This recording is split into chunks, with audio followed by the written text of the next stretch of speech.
Welcome back to my channel, guys.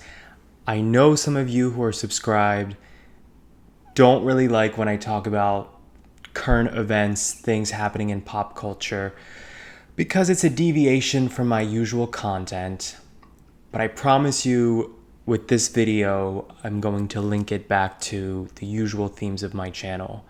I'm not the first person on YouTube to make a video about the Menendez brothers case, this crazy, iconic court case from the early 90s, especially with the new Netflix series just having been released at the time of this video, as well as the Netflix documentary that was just released at the time of this video, literally yesterday. I'm aware that there's enough Menendez coverage on YouTube, but really what I want to get to with this video is examining this from the lens of homosexuality and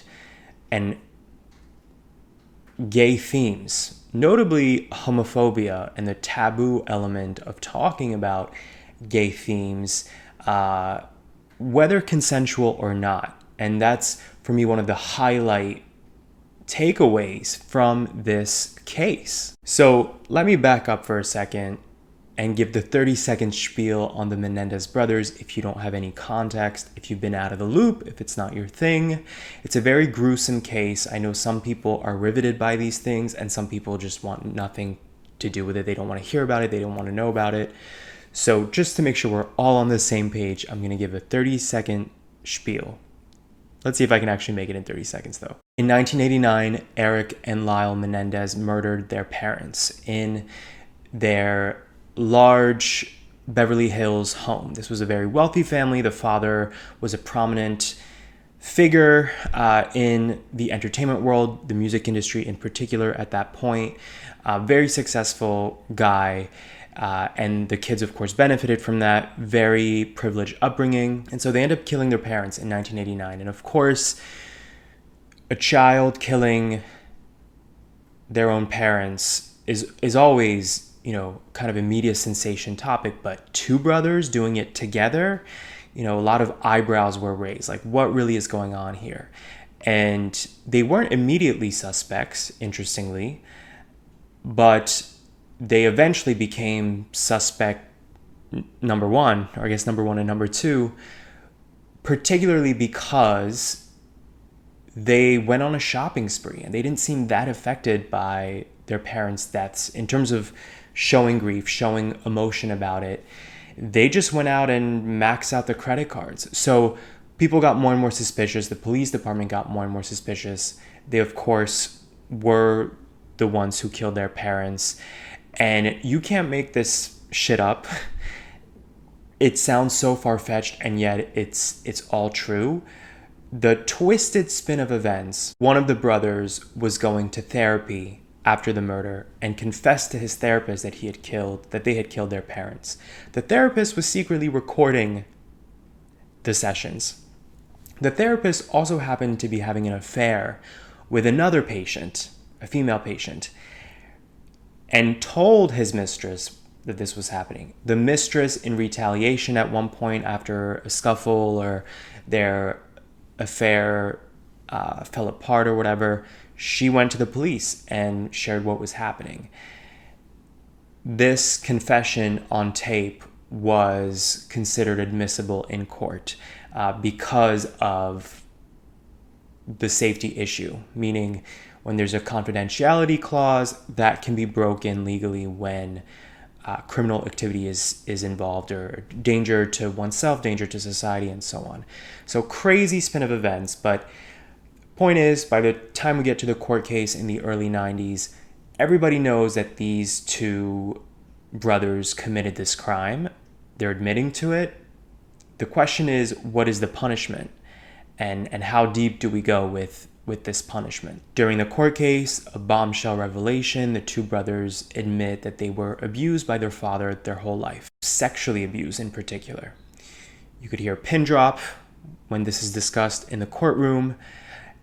And for me, this is the biggest takeaway from this case, is just how taboo that conversation was and how uncomfortable people became, to the point where so many people didn't believe the brothers and they felt that this was a fabricated story to make them more sympathetic characters. In the end, it would seem the jury agreed with that skepticism, because after an initial mistrial, the second jury that came in decided these brothers were in fact guilty and needed to be in jail for life. They were sentenced to prison for life. Over the past 3 decades, basically, this case has riveted audiences. There have been countless documentaries, and just recently Netflix released their own versions. So there was the Ryan Murphy Show series, fictionalized series, scripted series, that has received a lot of backlash. Now, I haven't actually watched that. I just watched the documentary on Netflix, which, of course, the plan was to release both together, but 2 separate projects, okay? I only watched the documentary because personally, for a real life case like this, I don't see the point of watching a fictionalized reenactment. There's enough documentary footage out there. There's enough research that you can do on your own. I don't see the point. That's just my opinion. I don't see the point of watching a fictionalized version. So I only watched the documentary. I knew most of this information because I have found this case fascinating before. There were a few new elements that I learned from the documentary, notably the fact that there was a mistrial at first and it went back to trial, and that the verdict, the conclusion the second time around was very different. First court trial, it was a hung jury. The jury was split down the middle. Second trial, not all of the same evidence was brought into court, which is very bizarre in itself. For example, the witnesses, the family members growing up who said, yeah, we knew this was happening. They told us as kids that they were being abused. That was not taken into account the second time around. So, for a lot of people watching this case unfold, both in real time and after the fact, there's a wave of resentment, of compassion towards these 2 brothers, because there is a public sentiment that these brothers were abused by their father, that abuse at the time was very misunderstood, very taboo, the idea of a father physically and sexually abusing his own children. Essentially, an injustice happened here, that the justice system failed these 2 young men who are now in jail for life. Interestingly, as of 2023, there's now new evidence with this case. You know how this stuff goes. These cases get reopened sometimes, an appeal happens. Every appeal for this case has always been rejected, but in 2023, there was new evidence pertaining to one of the former members of the Latin boy band Menudo. If you guys remember that band, most famously Ricky Martin came out of that band. And Menudo was this weird boy band where once the boys would reach a certain age, they get kicked out and replaced. Like literally once they would be too mature, once they hit puberty, they were replaced, which think about what that represents, by the way, for a second. I mean, historically, that's always been done to women, right? Like, you're too old, you're done, your career's done in Hollywood or in music or whatever, right? So regardless of gender, just the idea of like, you're aged out, we need to keep feeding this machine, this boy band that has this massive young female audience or whatever. But think about the nuance of that as well. Isn't there something about that just feels kind of predatory? Like, these grown adult men are replacing boys in this band once they're not boyish enough, okay? Just think about that for a second. Turns out there was abuse happening with Menudo, and one of the former members in 2023 claimed that the Menendez father also abused him. Jose Menendez, the father, at one point was behind Menudo. If you remember at the beginning of this video, I mentioned that the father was a music industry executive later in his career. So it all matches. So this evidence plus the Netflix traction of the Ryan Murphy series, the documentary now, is making this case be re-examined again, and apparently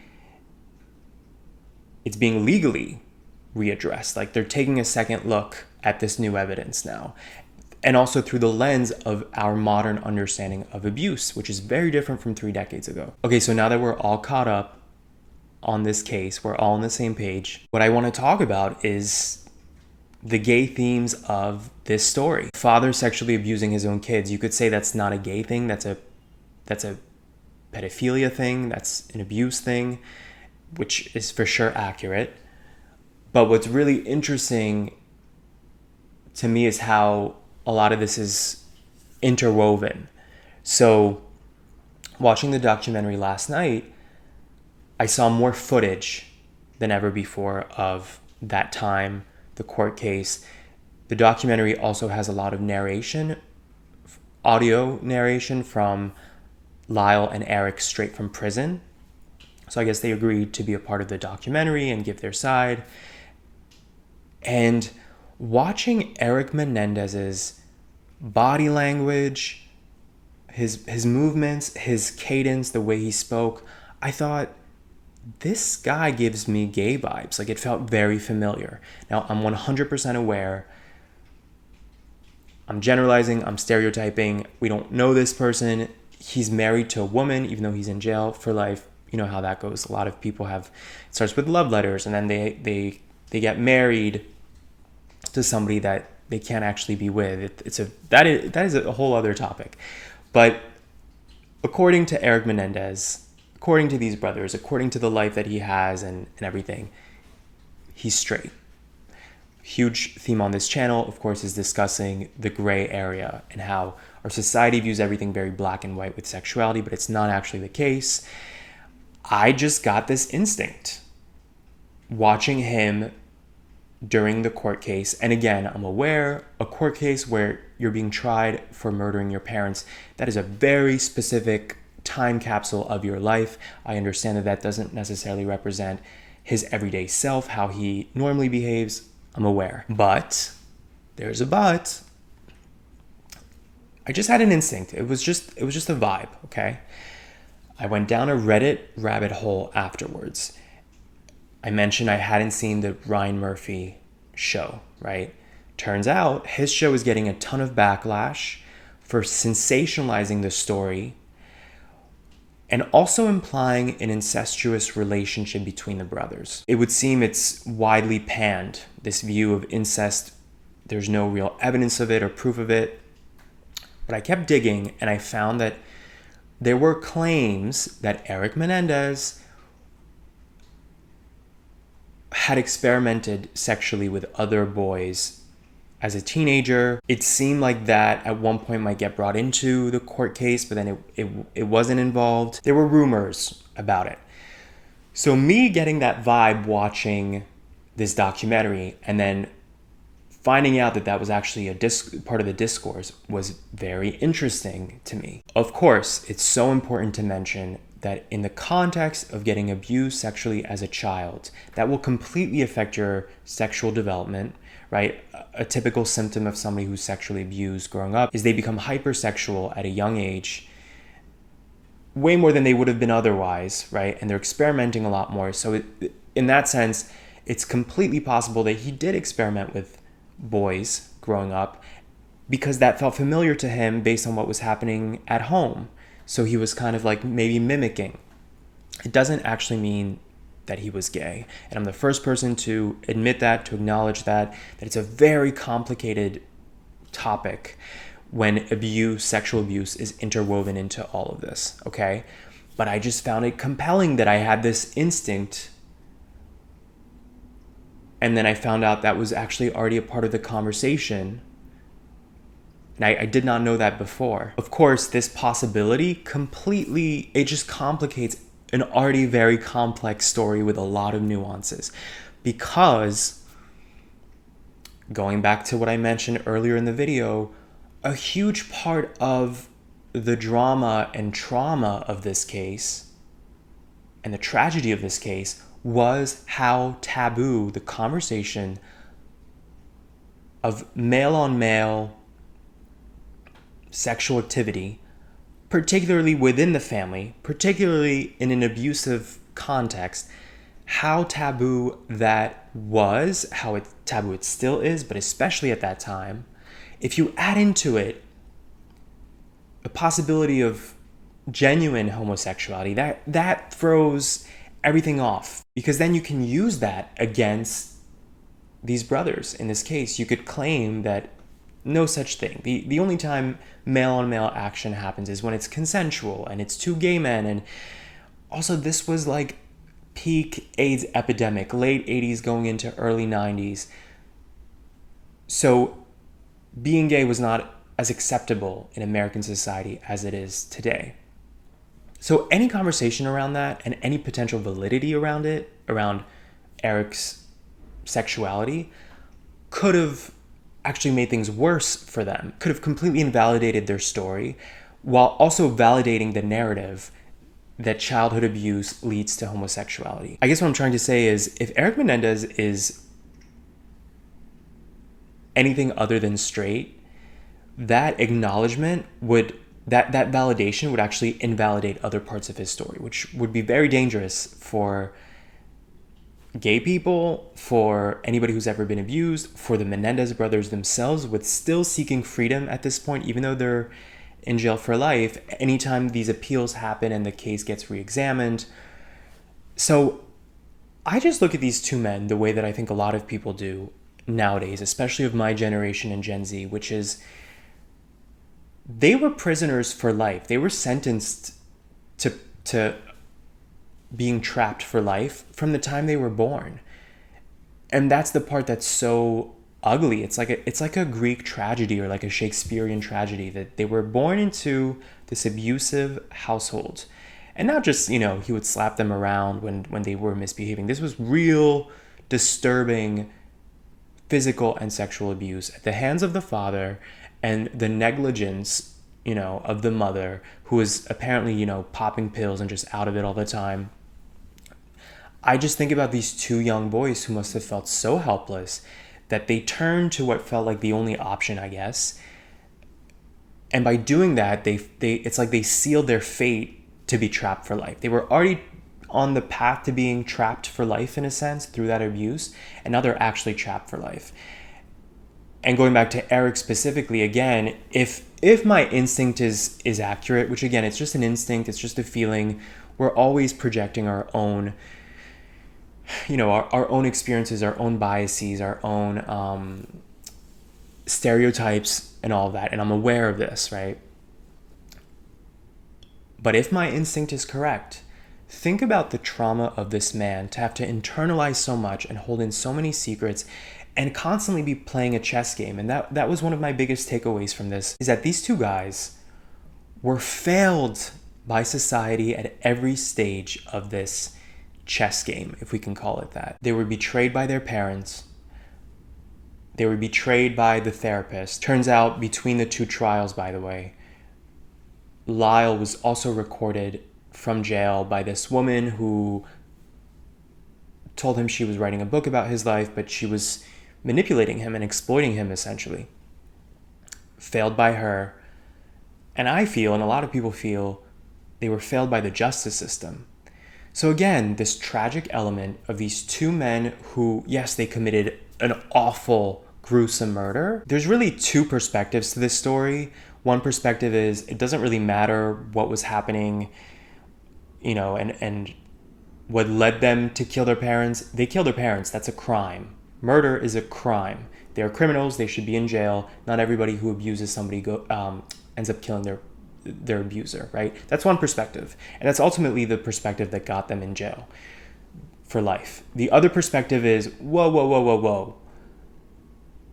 These two guys never had a real chance, because the mental, psychological, emotional effect of growing up in the household that they did, there's no way this could have worked out without somebody dying, whether of suicide, of murder, a further abuse. But a trigger would have been pulled, metaphorically or literally, would have been pulled at some point, that this couldn't end well. I am of the latter perspective, and it's also interesting to see how much of that perspective is generational. The younger generations are more empathetic, I think, to the concept of abuse. I think they're also more open to the idea, the validity of male on male, non consensual sexual activity, of abuse. I was watching a clip yesterday on some show. They were doing a segment about this Netflix programming, and they were saying that if the Menendez brothers were sisters, or if one of them was a sister, they wouldn't have been villainized the same way. And that's a huge piece of this conversation, the idea of, the disbelief of a father abusing his own sons. And I think the younger generations don't see that as something impossible or something that they can't fathom. And that's part of the extended compassion towards these brothers, towards the Menendez brothers. Okay, this video is way longer than I intended it to be. I also feel like my microphone has shifted throughout. It's not in a very stable position here.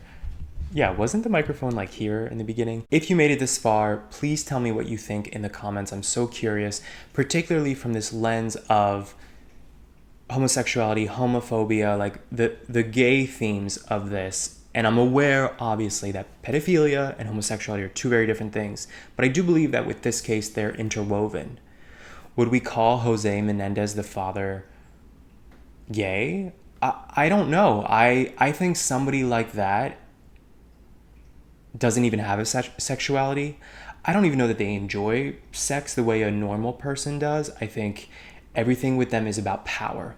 Going back to this analogy of a chess game, he started the chess game that his kids ultimately had to play along with. But I think with people like this Menendez guy, the father, everything is a power move. Everything is a game about control and power. But that's my whole point. Like, viewing this from a gay lens, how do we interpret this? How do we interpret the father? How do we interpret the brothers? And how do we interpret society being so uncomfortable, still to an extent today, but way worse back then, being so uncomfortable with the thought of male incest? Let me know in the comments your thoughts.